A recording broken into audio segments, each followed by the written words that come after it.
What's going on, everybody? I'm your host, Ben Ballion, back with another episode of the Sports Pod.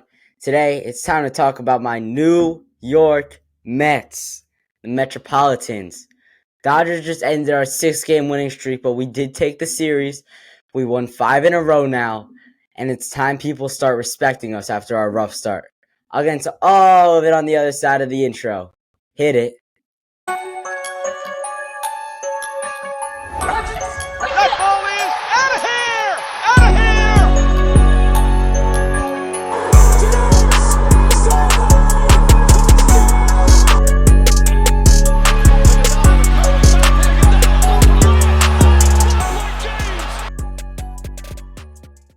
All right, getting into the episode. The Mets, they have to be respected more. And I'm not saying like a lot of people disrespected them like the Knicks have been disrespected this year. But David Stearns might have cooked up a really good team with a lot of guys that you probably haven't heard of as much before. Reed Garrett, oh my goodness. David Stearns, that was an incredible pick from the bargain bin. I mean, he's thrown 10 2/3 innings and not allowed an earned run yet. And Carlos Mendoza used him as his closer last night. Sound the trombones. Edwin Diaz step aside. Diaz did pitch. I think he got at least one out yesterday. He pitched in the 8th. I don't know if he pitched the full inning or he just came in to get us out of a jam, because I know there was a little jam. Let's see. Edwin Diaz. He pitched 2/3 of an inning, walked 2, didn't give up a run. And then Reed Garrett comes in the 9th. Sound the clarinets. 1 inning, 3 strikeouts, no runs. He's been really good for us. Our bullpen has been a lot better than people expected. Ottavino's been good. Tyler J was good for a couple appearances. Michael Tonkin gave up 2 runs. Drew Smith, Jorge Lopez has been another really good pickup for David Stearns. And then obviously Reed Garrett, I've talked about him already. Reed Garrett and Jorge Lopez are the two biggest underrated relievers that David Stearns has gotten so far.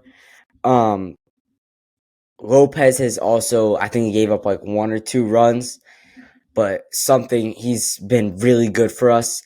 And both of them have pitched the Mets bullpen to be the top, the ERA leader of the National League East. So I'll take that. Just got to keep playing baseball. I mean, we're going to have days like today where we give up 10 runs and we get shut out. It's going to happen. We were due for a loss anyway. I mean, we're not supposed to be a team that sweeps 2 of the hottest teams in baseball right now, the Royals and the Dodgers. Well, I don't know if the Dodgers are really hot, but they're a top 2 or 3 team in baseball. We're not supposed to sweep those teams back to back. I mean, and that's just the facts. I would have loved that. That would have been great, but we were due for a loss. It happens. We got to move on to the next series, in which I don't even know who we're playing next. Today we played, and tomorrow we got the Giants. So we got a little West Coast trip going. Right now we got the Giants out in San Fran, and then we come back home for the Cardinals and Cubs. Very winnable 3 series right here. Let's make it 8 series wins in a row. Finish out April with a very good record, and then just keep it going. I mean, nobody's been injured. And Francisco Lindor starting to get off the mat a little bit. He had a huge homer Friday night to take back the lead. I think it was a 3-run shot to take back the lead after I think it was Mania gave it up, or they tied the game. A go-ahead 3-run homer after the Dodgers tied the game. And this is the thing about the Mets, man. Like, it's the make it happen Mets. Losers let it happen, winners make it happen. And the Mets have been making it happen. Starting in that Brave series, Brandon Nimmo homering twice on that night, walking. And last night, or yesterday afternoon, I should say, Brandon Nimmo had the most Brandon Nimmo stat line I have ever seen. Hold on, let me get it up real quick. Brandon Nimmo, 1 at bat, 2 runs, 2 walks, and I think he got hit by a pitch too. It doesn't say on ESPN. Let's see. Yeah, it's not showing me, but if that doesn't sum up Brandon Nimmo, I don't know what does. He's an energizer factory. Is that how you say it? Energy factory. He's an energy factory. Gets the team going, and we need him to keep performing. And Starling Marte, he is back. He's already got 3 homers on the year. He's on pace for a career high right now. But there have been some balls that look like absolute rockets off the bat, no doubt homers, and then die like 5 feet before the warning track. I don't know. It's not great. This is probably going to be one of his last years. I think he's getting up there in age. Let's see. But I think his game is pretty sustainable. As long as he doesn't get injured, he's going to be a good player. He's 35 years old. And yeah, with the way he plays, I guess he does steal a lot of bases and he runs a lot, which isn't really like a sustainable way of playing. But he's really like nonchalant, which makes me feel like last year was like a one-off, and he's not gonna have a year like that where he's like injured 90% of the time, and he's not really performing, not running as fast as he was, not hitting as many homers, and stuff like that. So I think he'll be fine. I think he's got 2 or 3 more seasons left in him after this one. He'll probably play till he's like 37, 38, and then that's really when it's over for most people. But yeah, I mean, getting to some bad news. Francisco Alvarez has been placed on the IL. At first it was the 10-day, and now he needs surgery. Alvarez was a bright spot for us last year, a young catcher that came in, and he's an energy factory. I talked about Nimmo being one earlier, but Francisco Alvarez has just provided so much. He's been a clutch hitter. He's hit bombs. He's gotten hits. He's a pretty good defender. And that's what we need. A young catcher who's going to come in here. The Mets should extend him while he's young.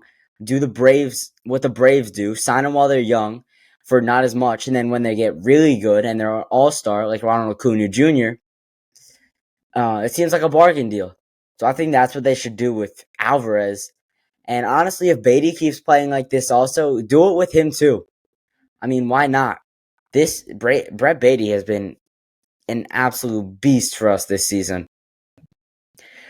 His hitting is much improved. His fielding is much, much, much, much, much improved. And this is a testament to Francisco Lindor's leadership. Lindor hasn't been hitting as well as he should be right now. He hasn't been producing as much. He's getting off the mat, I guess. But this is the stuff that you don't see. His leadership. He invited Brett Beatty and Mark Vientos to Puerto Rico over the winter to work on their field and get better at defense. And that's what he's got to do for the young guys. Lindor is going to be on this team for the next 7 years at least.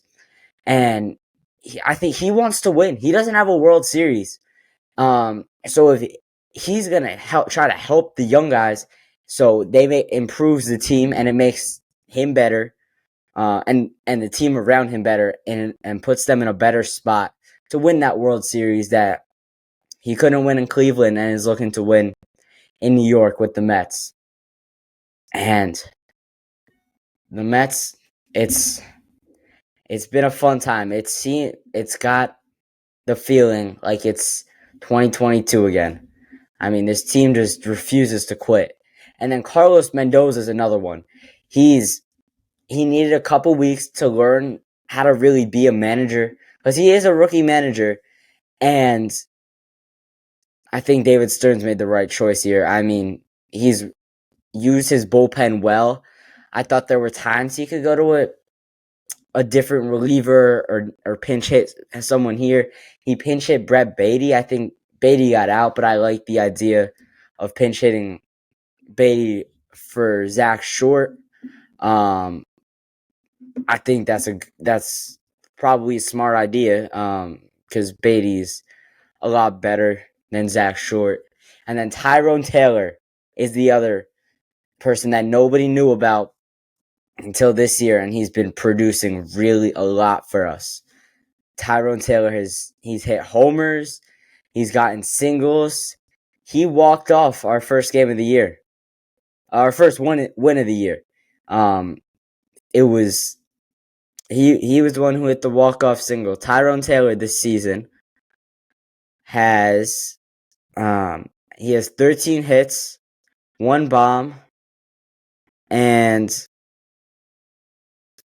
his average, let's see for the season, he's hitting 243 with a 298 OBP, and his OPS is 749. He's been solid for us. He's made plays in the field. He also has had plays where he slipped and fell in Cincinnati, which wasn't good. But then DJ Stewart as well.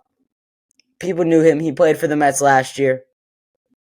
It took him a while to get his first hit, but that game in Atlanta, that Friday night game in Atlanta, that's when the season turned around. We were supposed to win that Cincinnati series, right? But against the Braves, when we come back 3 separate times and win the game, that's the game that gets us going. And that's the game that we needed to get off the mat and get our season started. All right, that's going to do it for this episode. I'm your host, Ben Ballion. I'll talk to you in the next one.